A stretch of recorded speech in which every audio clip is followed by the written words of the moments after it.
Assalamualaikum warahmatullahi wabarakatuh. Perkenalkan, nama saya Briliana Sasabila Resa Putri dengan NIM 192231044 akan mempresentasikan hasil literatur review 24 Hour Food Recall.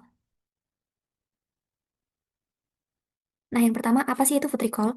Food recall merupakan metode survei konsumsi pangan dengan instrumen penilaian diet jangka pendek yang digunakan dalam survei gizi skala besar dengan fokus pada kemampuan mengingat subjek terhadap seluruh makanan dan minuman yang telah dikonsumsi selama 24 jam terakhir.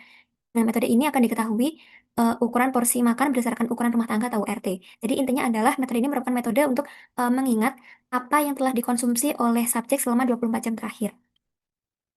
Nah, tujuannya untuk mengetahui kebiasaan makan dan juga gambaran tingkat kecukupan konsumsi makanan, serta untuk mengetahui faktor-faktor yang mempengaruhi tingkat konsumsi makanan. Selain itu, tujuannya yaitu untuk mengetahui rata-rata asupan gizi dalam suatu kelompok, menentukan tingkat kecukupan konsumsi pangan, dan juga menentukan dasar perencanaan dan juga pengembangan untuk program gizi.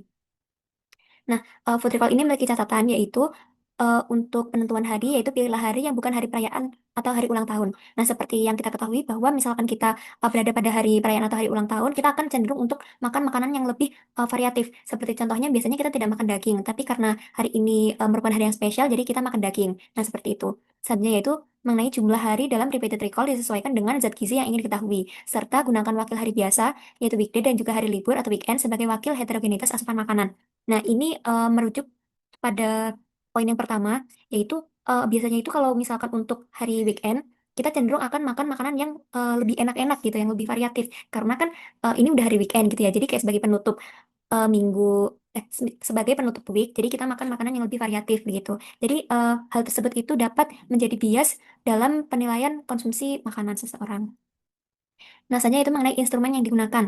Yang pertama yaitu ada form recall berisi waktu makan, jam makan, nama hidangan, bahan makanan, cara pengolahan, dan juga ukuran berupa URT dan juga gramasi. Dengan juga dituliskan identitas dari responden. Selanjutnya yaitu ditunjang dengan food model dan juga foto buku bahan makanan. Hal ini digunakan untuk mengetahui ukuran atau gramasi dari makanan yang dikonsumsi oleh responden.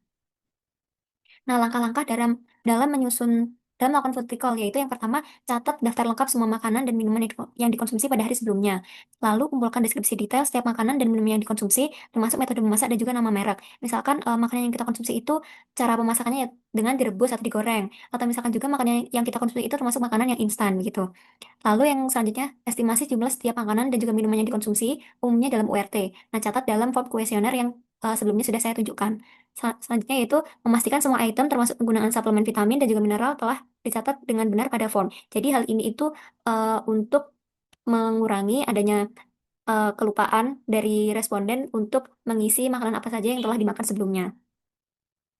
Nah, food recall sendiri memiliki beberapa kelebihan dan juga kekurangan. Untuk kelebihannya sendiri yaitu praktis, sederhana, dan juga mudah diterapkan di masyarakat.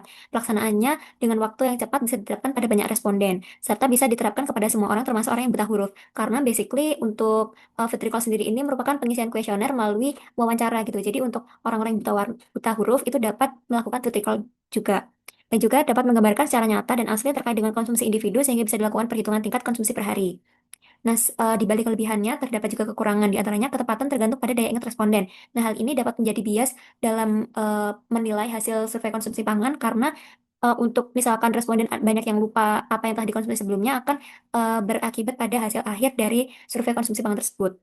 Lalu apabila hanya dilakukan dalam satu hari, maka tidak dapat memberikan gambaran pola konsumsi sehari-harinya. Nah, ini seperti yang sudah saya jelaskan sebelumnya, misalkan hanya dilakukan sehari, yaitu hari weekend saja atau hari weekday saja, itu kita ada kecenderungan untuk makan makanan yang kurang bisa dilihat variasinya begitu. Misalkan hari ini kita makan makanan yang seimbang, sedangkan besoknya kita tidak makan makanan yang seimbang. Jadi jikalau kita melakukan food recall hanya pada hari yang kita makan seimbang, akan diasumsikan bahwa kita setiap hari itu makan makanan yang seimbang, padahal kenyataannya kan tidak begitu.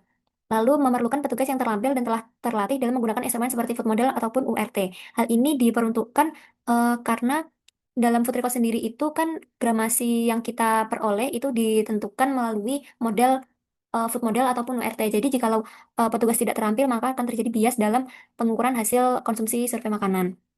Selanjutnya itu adanya kecenderungan terjadi kekeliruan dalam mengira-ngira ukuran porsi yang dimakan. Hal ini merujuk pada poin-poin sebelumnya apabila petugas tidak terampil dan juga adanya kelupaan oleh responden, itu akan mempengaruhi hasil akhir dari survei konsumsi pangan.